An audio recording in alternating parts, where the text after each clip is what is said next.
the Western mind is stuck in the past. They cannot see that the world has changed. The world order that the West built after the Second World War is actually shifting and shifting very fast. But it is not noticed or seen properly by decision makers. We are on a brink of a major, dangerous moment. And the Americans cannot see it. Maybe they can, but it seems that they are sleepwalking into it. Welcome to The Big Picture, a show about the past, the present, and the future. My name is Mohammed Hassan, and today I sit down with journalist, political strategist, and thinker Wadah Khanfar. Khanfar is a former Director General of Al Jazeera Media Network and presided over its expansion from an Arabic language channel to the international brand it's known for today.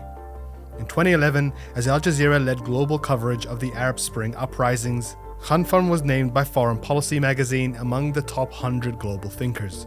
He stepped down later that year, then went on to establish Al-Sharq Forum, a non-profit organization whose stated aims are to promote democracy, pluralism and justice throughout the Middle East and beyond. Khanfar is a Palestinian, born in a village near the city of Jenin in the West Bank, and he's been one of the most influential voices analyzing the Israel-Palestine conflict. In May of this year, he debated at the Cambridge Union the notion that Israel must be pressured into giving up its occupation. No one in the world, no respected body or government or international law in the world does not recognize that the land of Palestine in 1967 was occupied, but Israel and the lawyers of Israel. This is the same terminology that this House adopted a resolution that the House will send the troops to defend Ukraine against the Russian occupation. The word occupation is important. I spoke with Khanfar just 3 weeks on from the events of October 7th, when Hamas militants launched a surprise attack on southern Israel, breaking through a 17-year siege on the Gaza Strip and attacking military and civilian outposts. 1,400 Israelis were killed and more than 200 held captive. It was followed by a devastating and ongoing aerial bombardment of Gaza by Israel, killing so far 8,000 Palestinians, though the number rises dramatically each day. Israel has also cut off access to water, fuel, electricity, medical supplies, and periodically communication, as it vows to crush Hamas and resistance groups, though its end goal remains unclear. More than 100 Palestinians have also been killed in the West Bank as Israeli army and settler attacks escalate. International voices have called for an immediate humanitarian ceasefire, but that call has not been backed by Israel's primary ally, the United States or the United Kingdom. 30 years on from the ill-fated Oslo Accords and that attempt to resolve the Palestinian question, and that resolution feels like a distant memory, unreachable amid the anger, the grief, and the escalating calls for revenge. The conflict and the region stand at an inflection point, and what happens next could spiral into something no one is prepared for. So, where does that leave the concept of peace? And where does that leave Palestine?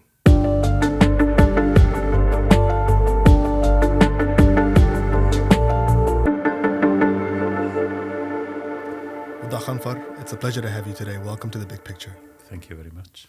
There is a lot that I want to talk to you about, a lot that I want to pick your brain on as to what is happening today, but also the ramifications of what could happen over the next couple of months, maybe years. But I want to begin by asking you, from your perspective, where was the Palestinian question, the Palestinian plight, the day before October 7th? In fact, the day before October 7, the Israelis thought that they have achieved the maximum, not the maximum, they have achieved whatever they couldn't achieve before. Netanyahu government declared basically that there is nothing called Palestinian land or a future for Palestine in any part of the historical Palestine. So basically, if you remember in the just a few days before 7th of October, in New York, when he just carried the map where there is no land for the Palestinians, and of course he was talking in his program for the government in December 2022 that this is the time to consolidate our control of all the land of Israel. And he basically spoke about what does that word mean, the land of Israel. And he included all the land that Israel is occupying now, Golan Heights, and also the West Bank. So basically, what has been said about peace process or about Oslo or something like that ended. You should remember that this year we should have been celebrating the 25th anniversary of the Palestinian state based on Oslo Accord. But what we got, a government in Israel that denied anything related to Palestinians while busy normalizing relationship with Arab regimes and getting the infinite support of the Americans and the Western leaders. So therefore, the Israelis basically are trying to forget about something called Palestinians and trying to build their existence as an apartheid state, while the Palestinians are controlled in West Bank by the Palestinian National Authority, which is serving the Israeli security, and in Gaza, a concentration camp under starvation blockade. And okay, that's it. And this is, we can move on and forget about anything called Palestine or Palestinians. So that was the moment that led to 7th of October. So 7th of October is not a surprise. If you are monitoring the situation on the ground and not forgetting, like most of the international media, about something called Palestine or Palestinians, you would have noticed that settlers in West Bank are now engaged on daily attacks against the Palestinians. And you will find that the Al-Aqsa Mosque in Jerusalem has been technically divided. You know, this is the first time since 1967 that is happening. And you will find that Gaza blockade has been declared as a status quo, and there is no hope for any kind of solution. And normalization process in the region that excludes totally any mention of Palestinians, but in a very general terms, just for public and domestic consumption in the Arab world. So the scene was that much, and therefore 7th of October was, in my opinion, a result of that kind of build-up that happened before, especially during the last few months of Netanyahu government. When we're looking at the events of October 7th and certainly the way the international community has reacted to it, the thing that immediately comes to mind are comparisons to the first and the second intifadas. This feels like the most significant event that has taken place since then. The one primary difference between what is happening today and what happened on the second intifada was that back in the early 2000s, there was a clear sense of who was speaking for the Palestinians, who was in a leadership position for the Palestinian cause, both within the Palestinian territories, but also internationally. Today, that question is a lot murkier. It's a lot more uncertain. You have a Palestinian president who a lot of Palestinians feel don't represent them. You also have Hamas, who is attempting to become that Palestinian voice, but it's also an organization that is, a terrorist organization in the UK and the US.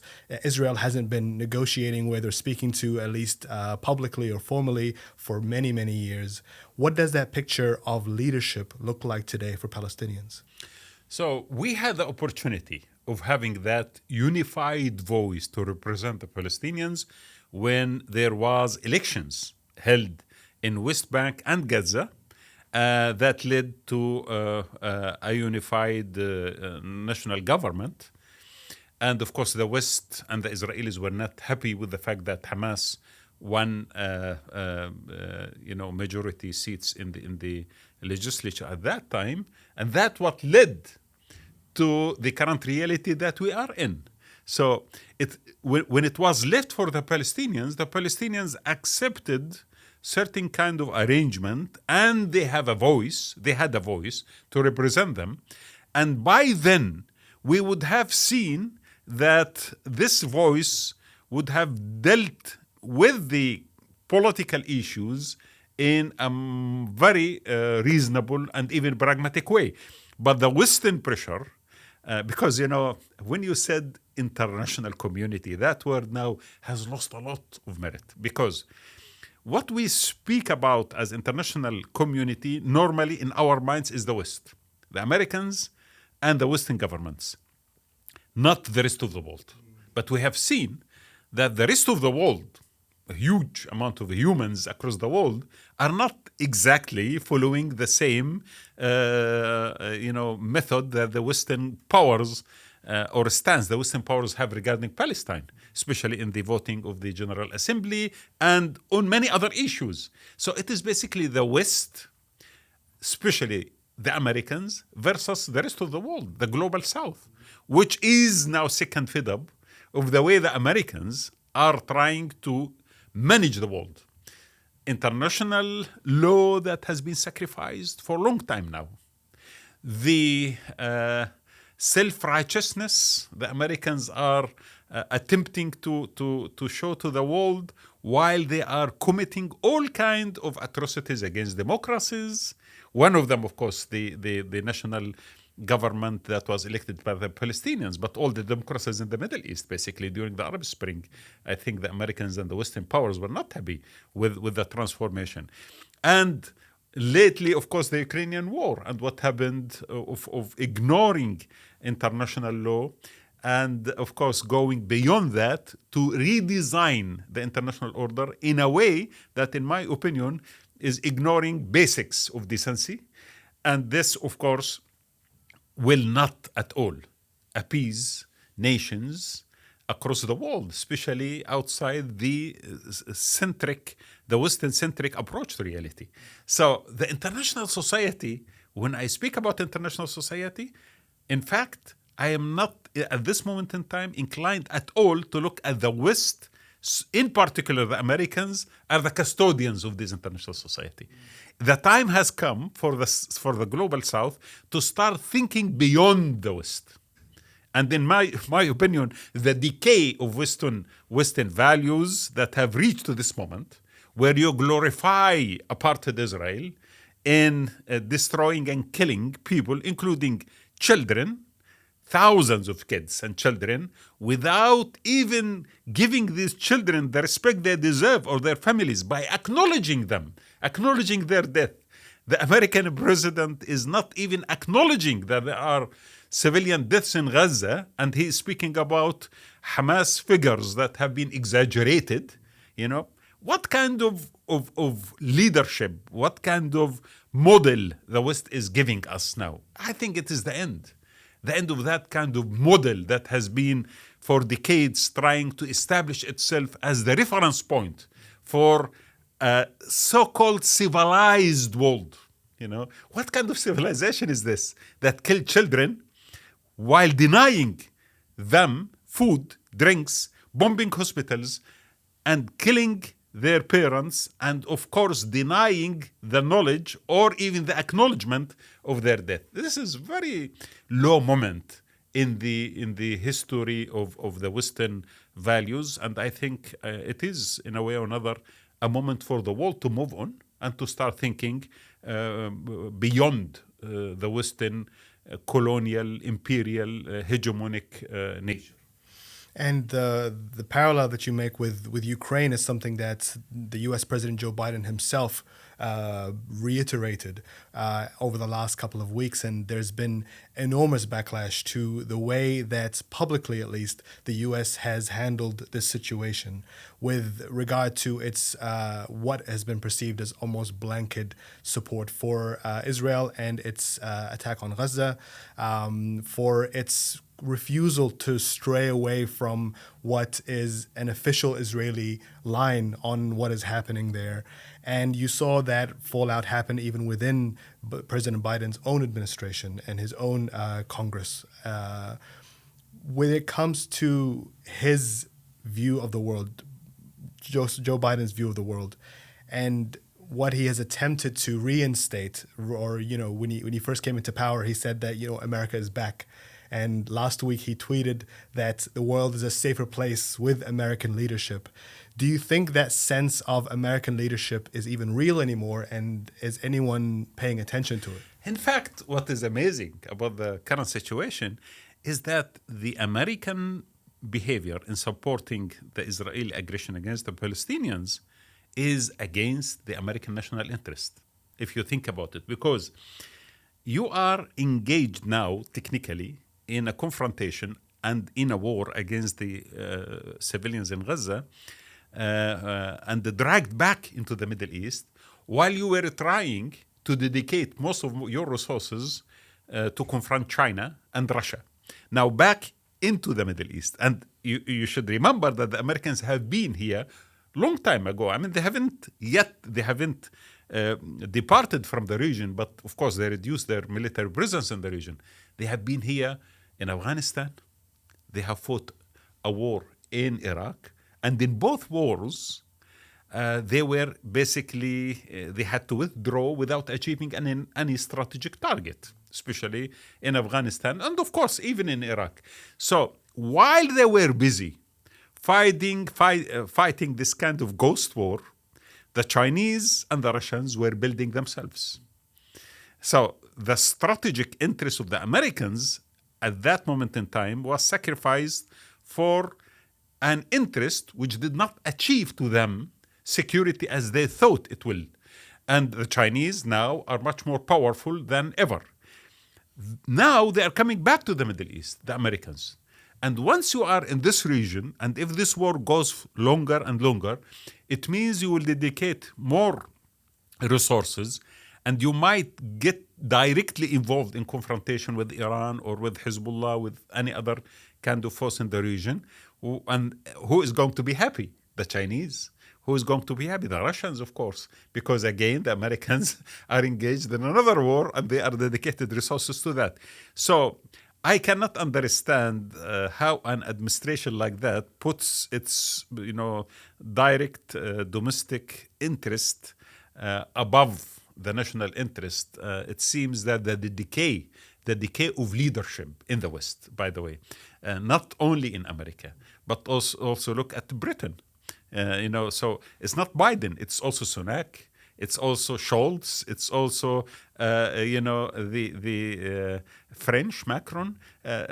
This kind of leadership has lost that sense of strategy, and it is short-sighted, and it is implicating the West in something bigger than what the West could handle, while the West is preparing to confront China and to confront Russia. So, yes, I agree that what's happening in America is very bizarre, actually, very strange, Of course, you could refer to John Mearsheimer and Stephen Walt in their book about the Israel lobby and American-U.S. foreign policy, which was written actually in 2007. And in that book, they detail how the Israel lobby in the United States affected the American foreign policy against the American strategic interest. In my opinion, what we see now is an extension of that deceptive approach to the American interest and American national interest.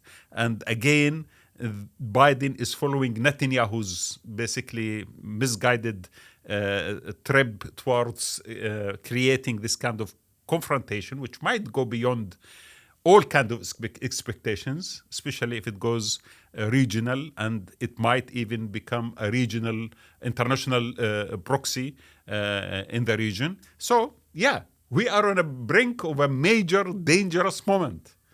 And the Americans cannot see it. Maybe they can, but it seems that they are sleepwalking into it. Plus, of course, the Western leaders in Europe, who I think have lost as well a lot of sense of strategy, and they are following the Americans also blindly. And this is a very dangerous moment for the world. And you're seeing the kind of language that has been used, not only, of course, by Israel, comparisons between Hamas and ISIS, and saying that this is a global attack on the Western world and on civilization, and all this kind of language. But you've seen that language being copied and reinforced by Western leaders as well. Certainly here in the UK, with the way that the Home Secretary, for example, has been talking about the situation, Suella Braverman, but also in the US, this language of the attack on October 7th being a part of a global terror trend and an extension of the war on terror that the US has been leading on over the last 2.5 decades, which also seems very bizarre to be making that comparison. But why is it that these Western countries are so willing to engage in this kind of fight that has, if you're generous over the last 2 decades, will have failed to achieve what its targets were? And if you're not being generous, so you would say that it has only made the region and the world more dangerous, and it has only increased the level of hostility towards these Western countries and the way that they're able to operate in their interests in the region. What is there to be gained from turning this into a global war against terrorism? International powers, when they start losing their status as the world hegemons, they normally start losing balance as well. I think the Americans in particular are at this moment in time losing balance. They have lost it a long time ago, maybe 2001, after 11 September. We saw what happened when the Americans led this international coalition against Afghanistan into a futile war that led to nothing, basically, but engaged the Americans and the NATO in a 20 years war where they had to evacuate Afghanistan and to withdraw, hand over back to Taliban. And of course, the war on Iraq, which basically was based on totally falsified information regarding nuclear weapons. And they put Iraq into the current situation where there is a lot of complications, chaos, sectarian conflicts, and so on and so forth. Beside the fact that also they handed Iraq to Iran. So, that kind of lack of balance, I see it. I see it in these strategic circles in the West, especially in the United States of America. And I was in Afghanistan 2001. I was covering the war there. The Americans used the shock and awe methodology in both Afghanistan and in Iraq by using massive bombs. So what's happening in Gaza now happened actually in Afghanistan and Iraq before that. They destroyed, they killed, they did a lot of things, but eventually they couldn't do anything much more than that. They left behind a huge amount of hatred and anger and the frustration, not only in Afghanistan and Iraq, but also in the global south, in the Islamic world, in the Arab world. And this accumulation of anger and the frustration, we see now how it is playing out through the massive demonstrations everywhere, because people could see the injustice and the rhetoric the American leaders and the Western leaders are putting forward to media is not convincing, but also actually frustrating. It assumes the ignorance of audience. We have had all these kind of experiences before, and we knew the rhetoric that led to all these kind of wars, the denial of massacres that happened in Afghanistan and in Iraq. I remember that I was covering this kind of stories. The Iraqis were bombed and killed and maimed and destroyed, and the Americans do not even acknowledge the responsibility for killing them. Journalists were killed, and the Americans did not acknowledge the killing of them. So what the Israelis are doing is what the Americans actually did as well before. And therefore, the world in large is witnessing this kind of hypocrisy and double standards, and I think people are growing very furious, and the Americans are losing it. And of course, a stupid guy one day will ask us, why you hit us? Imagine sometimes there is very naive thinking, especially in the American circles, about the Arab world, the Islamic world, and the South, the global South altogether. I don't know. Does it spring from the fact that maybe the Western leaders think of the exceptionalism, the divine right that they should have against everyone else? I am now horrified to listen to them invoking religious statements, claiming that this is a crusade and this is a religious war, and quoting from certain kind of quotations about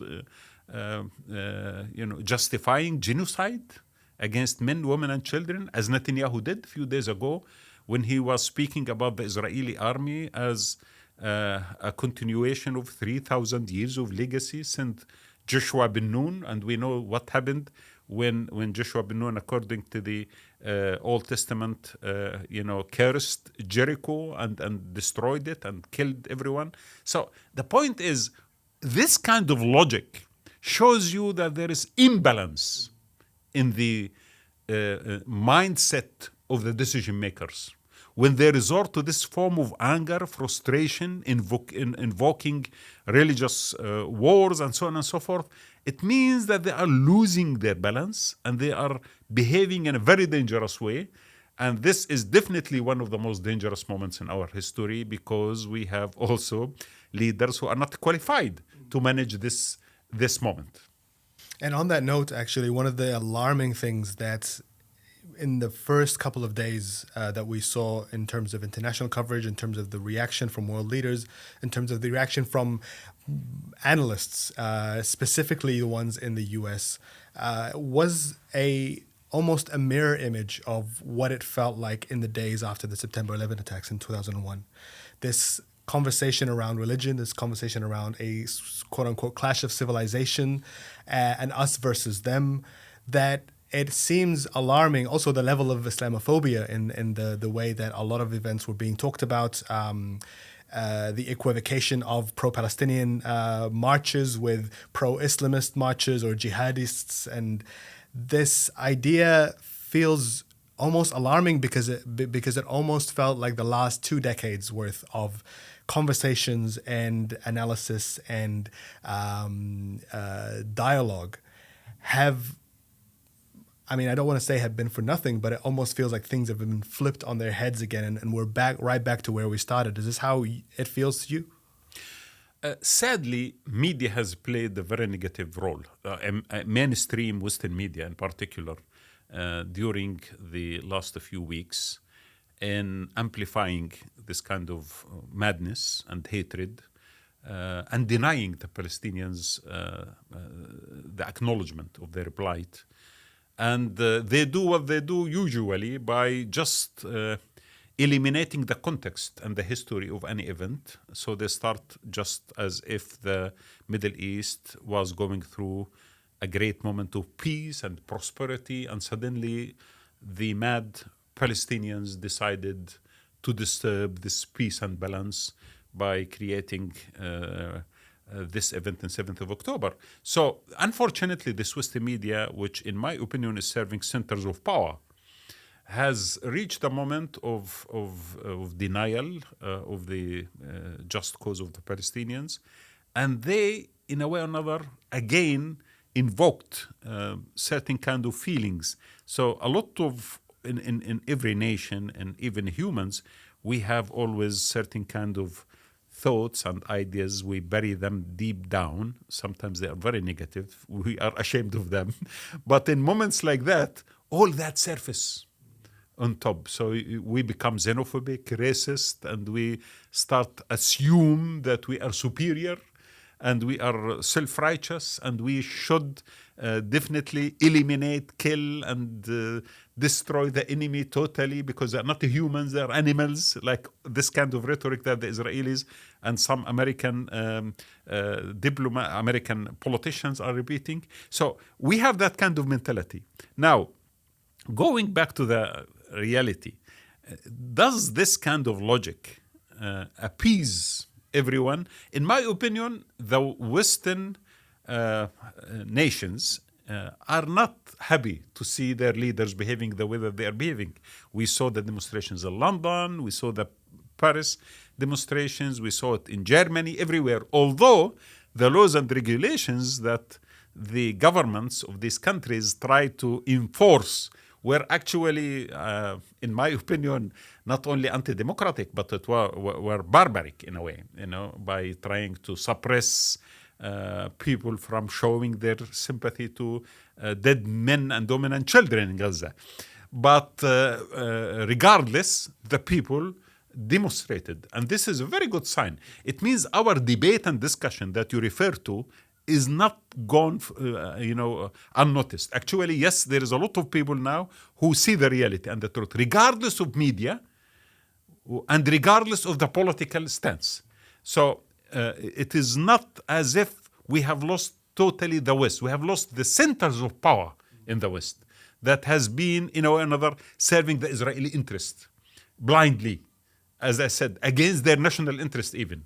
But the people, I think, will start to see the reality, and they are seeing the reality more and more. And this is very good news. So take, for example, the slogan that the whole world started. Israel has the right to defend itself.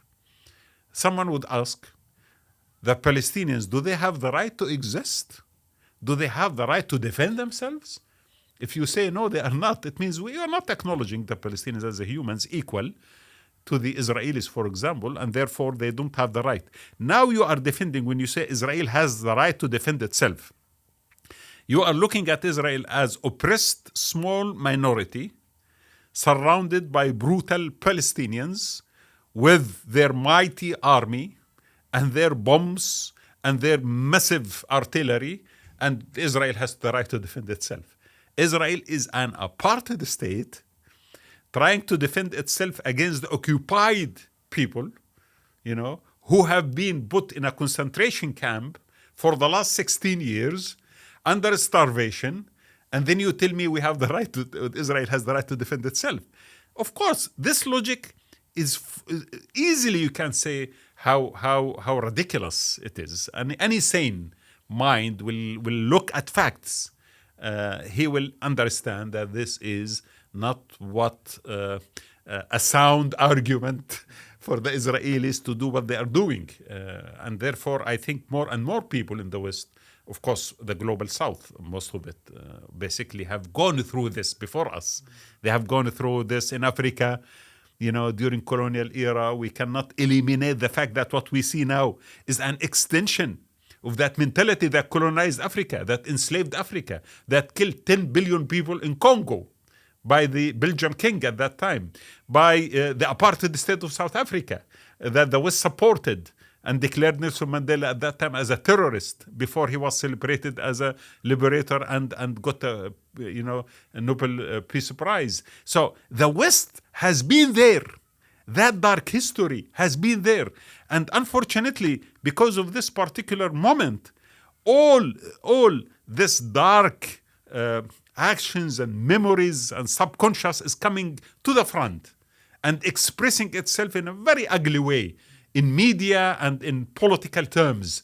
And this is why this moment is actually a moment of truth.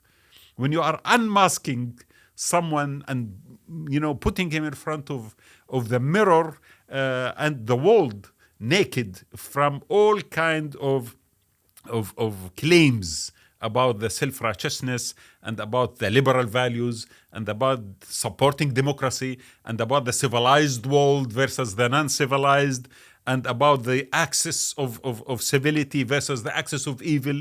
All that, I think, now has been destroyed, and this image is shattered when we are watching the current unfolding events. Is there a threshold for you, and do you think there should be one for the United States government, at which the U.S. would say, let's hold off for a second in terms of civilian casualties? Is there a point at which you would start to question? If somebody asked us after World War II, is there a limit what you would do to make sure that Japan and Germany don't conquer the world? Is there any limit what Israel should do to the people who are trying to slaughter the Jews? The answer is no. There is no limit, but here's what you need to do. Be smart. Let's try to limit civilian casualties the best we can. Let's put humanitarian aid in areas to protect the innocent. I'm all for that, but this idea that Israel has to apologize for attacking Hamas who's embedded with their own population needs to stop. The goal is to destroy Hamas. Hamas is creating these casualties, not Israel. You mention the consequences of the colonial struggle in the African continent in particular. And I think it's quite an astute observation given everything that's been happening over the last couple of months in Central Africa, in the sub-Saharan belt, specifically with the coups in a number of countries, and the reaction that we've seen from the French government specifically that is trying to maintain a sense of control over what's happening there. You are somebody that spent the early part of your career studying Africa and also working there as a journalist. What did you see and observe about the consequences of Western colonialism in that part of the world that applies to what we're seeing today, not only in Palestine, but across the region? You see, there is a habit, in my opinion, very bad habit in the Western mind, in particular the American mind, of ignoring or not understanding how nations think about themselves outside the Western realm, out the Western world. Take, for example, the Africans. The Africans have been going through centuries of humiliation and slavery and colonialism. Still, they are suffering from the consequences of that. You see what's happening in West Africa and in many other parts of Africa. And the West couldn't understand that their responsibility towards Africa, for example, should go beyond just certain kind of lip service, which is to a large extent actually Hippocratic. And they ignored Africa, and they still look at it as a place where they can suck its wealth and marginalize it totally on the international scale. Now, Africa is changing. So the Africa that they dealt with decades ago is much more educated, much more connected, much more capable of looking at itself as a continent that could produce much better than what the European framework or the American framework would like to have for it. And they have options. They have China, they have Russia, they have many other options. This is why the Western mind is stuck in the past. They cannot see that the world has changed. There are now the world order that the West built after the Second World War and the American-centric approach to international reality is actually shifting and shifting very fast. But it is not noticed or seen properly by decision makers. This is why they still deal with the world with their imperial lenses. And this is why not only Africa, but also look at Asia. Look at China itself. China went through a century of humiliation from during the Opium Wars up to 1949. 100 years of humiliation. And the Chinese, in the Chinese historical terminology, they call it the century of humiliation. Africa went through more than 3 centuries of humiliation. The Arab world went through at least a century of humiliation as well, or more than that. After the 1917, all of our countries basically were under colonial rule directly. And therefore, this kind of humiliation has built a collective memory. And this memory did not die away, because I think our nations are very faithful to its legacy, civilization, and collectiveness. It's not individualistic in nature, like the Western philosophical liberalism, when individualism is at the center of its thinking. So people do actually accumulate this kind of memory, generation after another generation. And when there is in front of them an opportunity to express or to move on beyond the doctrine the West wanted them to be stuck in, they will do it. And I think right now, since the world order the Americans have built is actually collapsing, and there is a new world order that has not been formed, and there are cracks everywhere in the international wall of American sovereignty, in my opinion, the global South is ready to make the move from Latin America to Africa to Asia and to many parts of the world to move beyond the American and Western hegemonic philosophy, culture, and ethical, self-righteousness. And I think, they cannot see it, but I can see it. It's happening. It will take years, might be decades, but definitely the West is losing very quick and very fast, unless some kind of new spirit emerges, representing the true values that the West was one day faithful for. 3 centuries ago, when the ideals of liberalism emerged, before they were militarized and used as a tool of oppression and subjugation in all parts of the world. When we go back to the ideals that the early philosophers of enlightenment introduced to us, yes, we will respect that. But unfortunately, it has been sacrificed for the sake of accumulating wealth, centralizing power, and dominating the world while destroying civilizations, cultures, and respect for humans everywhere in this planet. The conventional wisdom that you've seen in American thinking specifically over the last couple of administrations is that the best way to deal with the Middle East and the Arab world is to deal with the Israel-Palestine issue. And that this was an issue that is central to the thinking of the region and the way that Arab hearts are aligned, and that without any kind of resolution, it would be difficult to be able to resolve the relationship between the West and the Middle East. Over the last few years, that thinking has shifted. And you saw the attempts at normalization with the Arab world and the deals that were struck between Netanyahu's administration and the UAE, Bahrain, the Sudan, and Morocco, and this outward conversation now that Israel was moving to almost a post-Palestine reality, and that you have Arab partners in that reality. And then what you saw on the last couple of weeks is the reversal of that. You have the U.S. Secretary of State Antony Blinken on a rapid, almost frantic tour of the Middle East, trying to speak and calm down sentiments and reactions in the region. You have the U.S. moving its military into the Mediterranean, into the region, to try and calm down or prevent any kind of regional escalation. Is that kind of an admission that the last 3 years of thinking that you could move past the Palestinian issue were wrong and now are kind of falling apart? Yes, of course. I mean, this is very clear now to everyone, because you see, the Americans maybe 3 years ago, they decided that they would like to reduce their engagement in various parts of the world to dedicate more resources to China. And that was publicly, the strategy.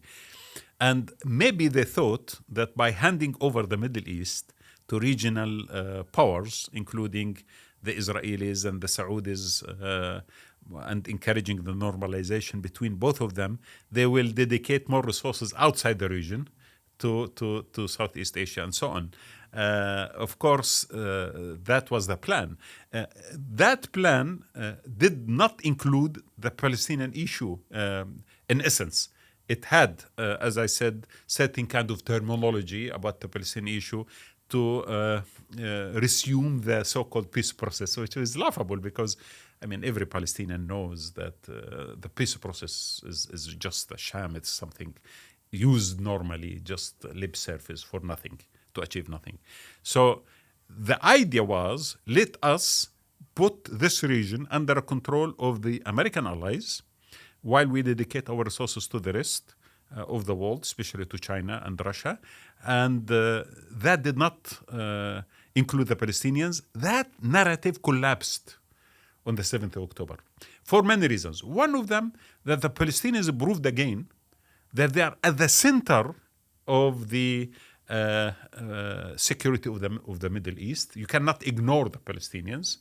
As I said, you cannot just ignore them and putting them in concentration camps and have an apartheid state in Israel that the world will be at peace with it and the region will accept. So this is not at all possible. And that's most important for the region as well and for the world, that when the Arab Spring happened, a lot of literature in think tanks in the West started to assume that the Arab world has forsaken the Palestinian issue and people now are busy thinking about their immediate domestic issues. But on the 7th of October and aftermath, we see that the demonstrations in the Arab world, the emotions across the global South, is denying actually this kind of assumption and introducing the original fact that the Palestinian issue is central to the Arabs and Muslims and the global South, and even to a lot of people in the West who are also seeing the truth and are angry with their governments. So, yes, the Palestinian issue is back to the center. And there is no talk now about normalization. And if anyone dares at this stage to speak about normalization, definitely he will be faced with a lot of angry response from the region, from the people, I mean. So this is important. The second important issue as well, look at the world has changed. I mean, during the last few years, of course, we had the Ukrainian war, which also came before 7th of October. The Ukrainian war also established some form of imbalance regarding the Western dominance, because a lot of global South did not take the American narrative and did not participate in the way in blockading Russia and so on and so forth, sanctions against Russia. And therefore, what happened on 7th of October is a continuity of that kind of approach. And this is why the frustration from the Western dominance, in my opinion, is now becoming deeply rooted. Is not just a phenomena out of the 7th of October. It has been built up during the last few years, but it has reached a moment of maturity right now. And therefore, from now on, I think the countries in the global South will start thinking of alliances much more stronger and much more closer to each other than they thought before. We have seen how BRICS, for example, wanted to expand and to consolidate. But now I think more and more countries, supported by nations on the ground, by people, I mean, will start thinking of how to break away from this American fanatic mindset and try to establish something much more reasonable and much more open-minded to the change in the international world order. This is why the future is going to be very different from what we have seen. And what I saw in the 7th of October historically as a moment where the world is actually encouraging itself to go beyond the hegemonic power of the Americans and the American-centered alliance. In the weeks that preceded, I mean days really, before October 7th, when so much speculation was happening with regards to the normalization talks between Saudi Arabia and Israel that were being brokered by the Biden administration, one of the things that the Saudis were attempting to gain from the U.S. is a so-called security guarantee, this idea that they wanted a partnership or almost a promise from the U.S. that it would protect Saudi Arabia from any future threats, namely a threat from their neighbors in Iran. And the U.S. was incredibly reluctant to put anything on the table with regards to doing that. And you know, the analysis seemed to suggest that the U.S. did not want to bog itself down in the region and create a situation for itself that necessitated a military response that it wasn't ready to do. Yeah. What we're seeing happening now is the exact same thing, but with Israel. Yeah, so the Israelis would have not been happy to give the Saudis what they asked for. I mean, I will refer you again to the tweet that Netanyahu had on in December 2022. It's very 28th of December 2022. He spoke about, of course, his government program. And he said, these are the basic lines of the national government headed by me. The Jewish people have an exclusive and unquestionable right to all areas of the land of Israel. The government will promote and develop settlements in all parts of the land of Israel. Of course, the land of Israel, capital letter, is in he says, the Galilee, the Negev, the Golan, Judea, and Samaria, which means basically the West Bank and Golan Heights. So therefore, there's nothing called Palestinian land. The second one, he said, the government will work actively to fortify national security and provide personal security to its citizens while fighting violence and terrorism with determination. Third, the government will work to fight against Iran's nuclear program. This is another confrontation in the region. And that the government will work to strengthen the status of Jerusalem, which means another war against the Muslim world again. And then the government will work to promote peace with all our neighbors while preserving Israel's security and historical interest.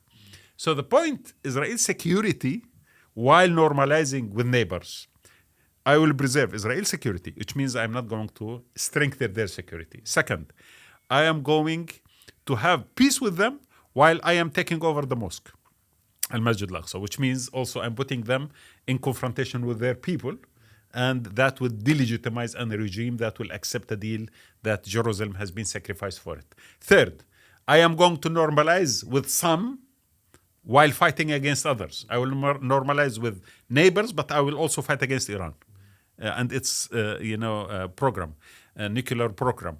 And I'm going to put security of Israel above everything else. So basically, what kind of model you are introducing to the region is a model of polarization and a model of confrontation that if it has not even happened on the 7th of October, it would have happened any other moment. Because basically you are putting the seeds of conflict in the region rather than having a region that is in a way or another open to some form of alliances that could come together. But you are actually dividing the region by talking about normalization with someone and fighting with someone else. And in my opinion, that would have, even on its own, without 7th of October, led to some form of confrontation in the region, and no peace will come out of such an imagination. Joe Biden has, for a very long time, throughout his career, spoken very highly of his support of military partnership with Israel, and spoke multiple times throughout the 80s and 90s of Israel as being a security asset of the U.S. There's a quote of his that says, if Israel didn't exist, then we would have to create one, and that the absence of Israel would necessitate an even larger U.S. military presence in the region. What we are seeing today, has Israel become a military liability for the U.S.? And a moral liability. Liability. So, yes, it reminds me of South Africa, actually. South Africa was, in a way or another, the country in the continent that was the ally of the Western powers against the Soviet and the communist world.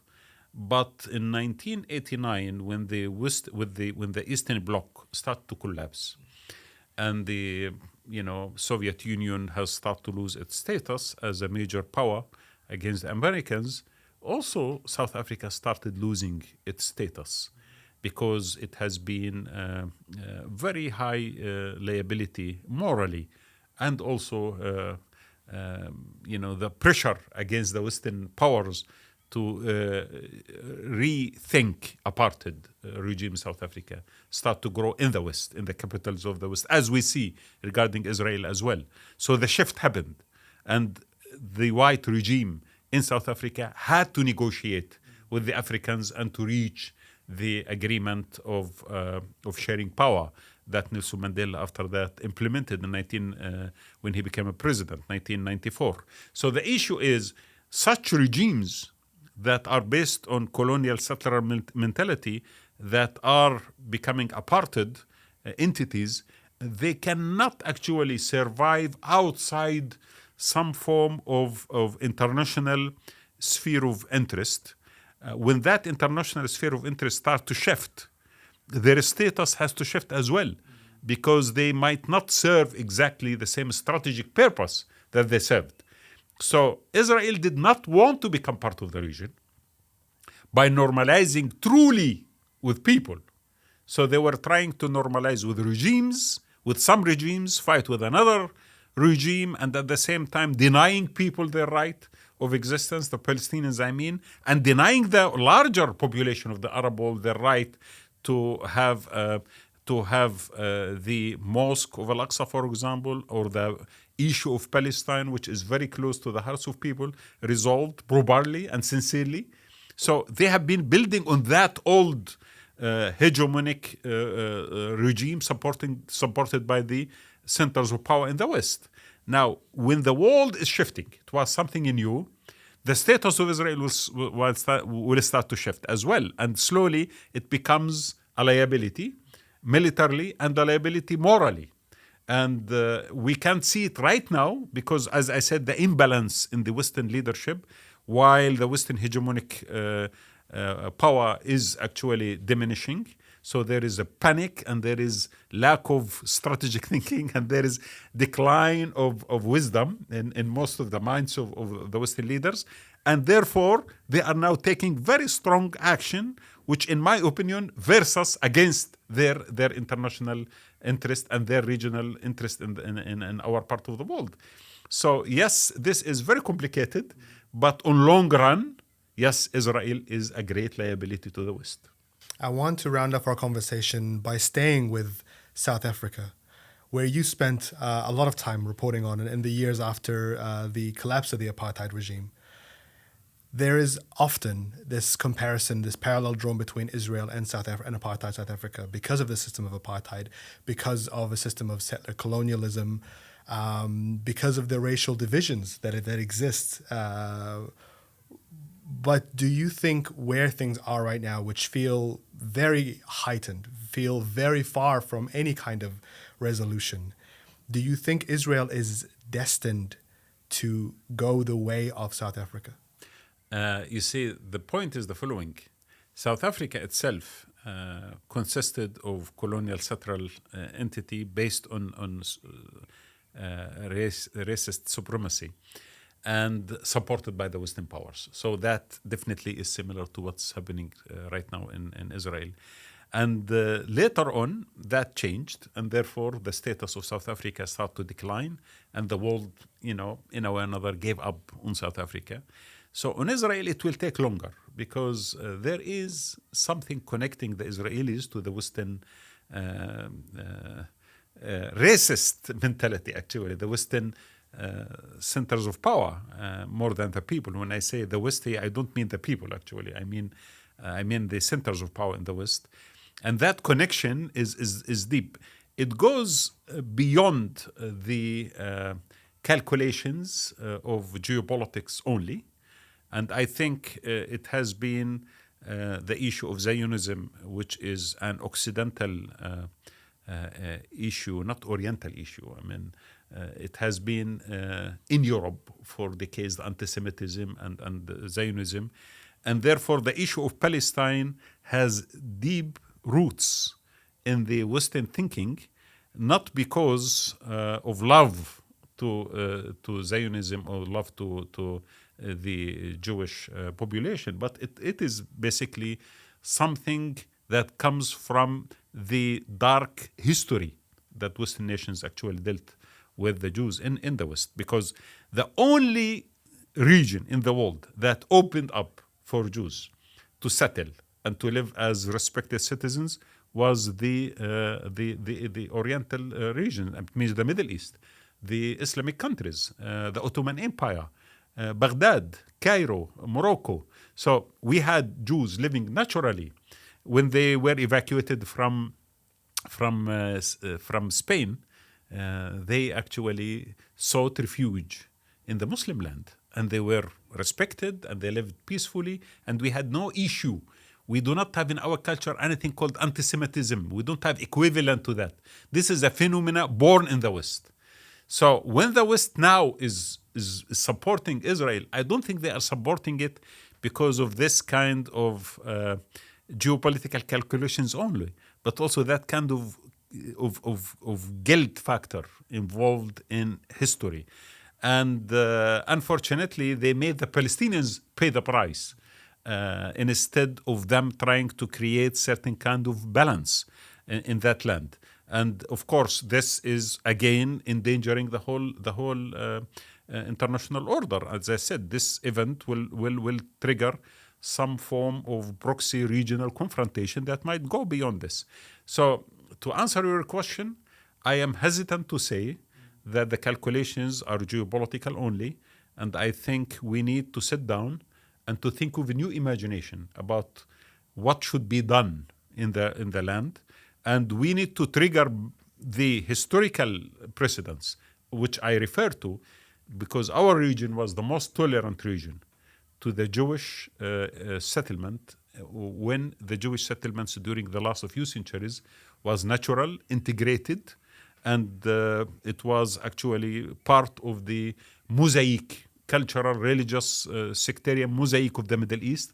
And Muslims, Christians, and Jews lived together without any kind of enmity or hostility. We did not have the same experience that the West had with the Jews. So that is a model, in my opinion, is deep down in our memory and history in the region, in the Middle East. Which, in my opinion, if the Israelis think strategically, they need to become part of this region and to stop trying to think outside as just colonial settlers who have come there in order to besiege themselves with walls, because that cannot continue. That will happen one day, that it will be destroyed. That kind of model cannot survive. This apartheid regime cannot survive. This kind of system cannot survive. This is based on something that humanity eventually will reject. So new imagination, new thinking should emerge. And that thinking had precedence in history. Is not something that is unique. So if we go back to that precedence, we can start imagining something beyond the current polarization and conflict. And how do we get to that precedent? Back to that idea that you described of what the region once was. How do we get back there? So let me be frank with you. This Middle East, which we deal with today, is a legacy of colonialism, basically. We have been divided into certain kind of entities, and Sykes-Picot, and after the First World War, and that put the seeds of conflict in the region itself. And Israel was planted as well in the region through the British mandate over Palestine. And all that was done without consulting the people. So it does not have legitimacy. This whole structure is not legitimate based on what we think about ourselves in the region, what people think about themselves. It is not a natural progress that this region has reached to. And this is why for 100 years we couldn't establish legitimate political entities that have deep legitimacy in the minds of people and the hearts of people, unfortunately. This is why we have failure of Arab state now. Most of the Arab states are failing, not capable of delivering, even basic services to their people. Security-wise, we are suffering from all kinds of confrontations and wars. So a new thinking about the region should not abide by one particular set of rules that were inserted 100 years ago. Now, you might argue that nation states in the region has become a reality. I might agree that states in the region, although the word nation states I don't accept too much regarding the Middle East, because I don't think we have that kind of concept based on the official description of what nation state is. But let us assume, yes, states are there. But who can prevent us from start thinking beyond the state? The Europeans fought against each other. In 30 years, they killed about 100 million between the First and the Second World War. But eventually, they started immediately after the Second World War thinking about a European Union, where Germany, which was basically, the enemy, start to integrate and the economy start to flourish. I'm not saying that Israel of today cannot become part of that, because unfortunately, Israel is not thinking of itself as part of that situation. It might start to think if they acknowledge the right of the Palestinians and they actually sincerely start giving back the Palestinians the right to claim their land, the refugees to go back to their land, the justice to be served, and the occupation and its impact to be dissolved, then we can talk about certain kind of reality where people, based on justice, equality, can live. But now, given the circumstances, even if we think about larger Middle East, where economy, because the economic solution was presented by Sham'an Peres and others, but it can never be done without resolving the Palestinian issue. So if we think about the Middle East in the future to be the land of peace and prosperity, while Israel is doing what they are doing right now, and while Israel is preserving its supremacy and its divine right of denying everyone else's existence, I think we cannot have a stable Middle East, and will continue to have this kind of chaotic situation that we are in.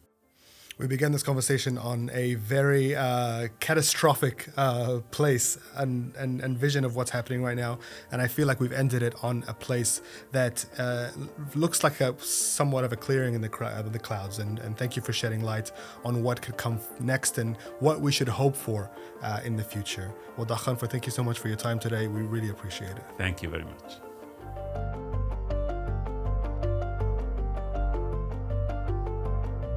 Thank you for watching this episode of The Big Picture. Thank you to Wadah Khanfar for being our guest for today.